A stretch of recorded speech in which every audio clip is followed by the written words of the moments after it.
Bonjour tout le monde, Nancy Doyon pour votre capsule SOS Nancy. La semaine dernière, je vous ai parlé de cohésion parentale. Si vous avez manqué cette capsule-là, je vous invite à aller la chercher sur YouTube et il y en a plusieurs autres aussi. Donc, cette semaine, j'ai envie de parler avec vous de ouais, mais qu'est-ce qu'on fait quand notre conjointe est en train de perdre totalement les pédales, quand il est en train d'engueuler nos enfants ou qu'on est totalement en désaccord avec son intervention. Alors, on va imaginer qu'ici, il y a, tiens, ce serait papa. Alors, on voit ici, on a papa. Et on aurait fiston ici. Papa est très, très en colère et il se met à gueuler sur fiston. Et là, moi, je me dis, je peux pas ne pas intervenir, ça n'a pas de sens. Alors, il y a maman ici qui débarque. C'est des trucs de parfum. On a maman ici qui débarque. Et là, elle se demande comment elle pourrait intervenir pour arrêter la situation qui est carrément en train de dégénérer.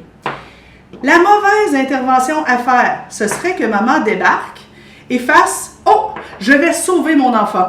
Et là, parte avec lui en disant « Oh non, non, mais viens, on va aller discuter tous les deux. » Et là, oh, je parle tout doucement et je m'en vais carrément à l'inverse de ce que papa est en train de faire.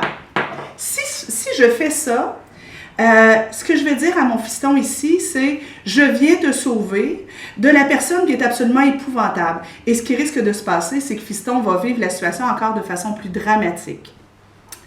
L'autre mauvaise intervention, ce serait que maman débarque, se tourne vers papa et se met à l'engueuler. Là, tu vas te calmer, tu arrêtes de gueuler, tu n'as pas d'affaire à crier sur mon fils, blablabla, blablabla, blablabla. Et là, à ce moment-là, ce qui se passe, c'est que maman vient faire alliance avec son fils contre papa. D'une part, elle est en train de discréditer l'autorité de papa et il risque d'avoir beaucoup de mal à se faire obéir par la suite.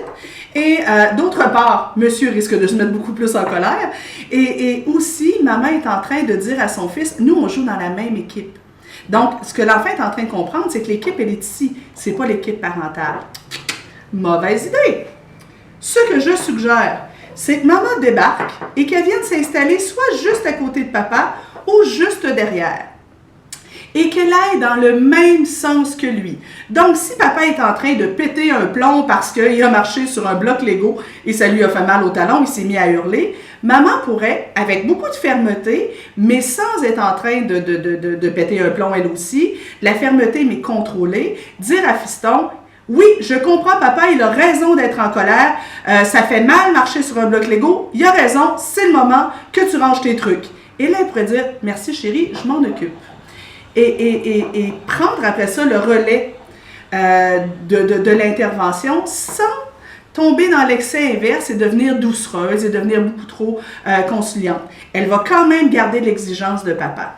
Si un peu plus tard, l'enfant dit « Oui, mais papa, il hurlait sur moi, j'aime pas ça quand papa hurle », maman ne va pas forcément dire que papa avait raison de crier. On n'a jamais raison de crier. Ce qu'elle pourrait dire, c'est « Ouais, je pense que papa il était vraiment un peu trop en colère. Je pense que papa il a vraiment crié fort. Comment tu te sens? Comment ça va? Est-ce que tu veux nous en parler à papa du fait qu'il a crié beaucoup? Je pense qu'il avait raison d'être fâché, mais peut-être qu'il a crié un peu fort. » Mais dans son ton, dans son attitude, on va sentir qu'il y a une indulgence envers papa, qu'elle ne le discrédite pas sans nécessairement dire à l'enfant que la conduite du père était très adéquate. Là, c'est sûr que j'ai donné l'exemple d'un papa qui pète un plomb, mais on s'entend, il n'y a pas que les papas qui pètent les plombs. Alors, l'intervention est aussi valide si papa veut aider maman dans son intervention. Il ne va pas prendre la place de maman et intervenir à sa place. Il ne va pas discréditer maman devant l'enfant, mais il va aller dans le même sens qu'elle, en équipe. L'enfant a besoin de sentir que l'équipe parentale est ici, qu'il est encadré par des adultes forts, solides et bienveillants. Bonne chance, pratiquez ça cette semaine. Ciao!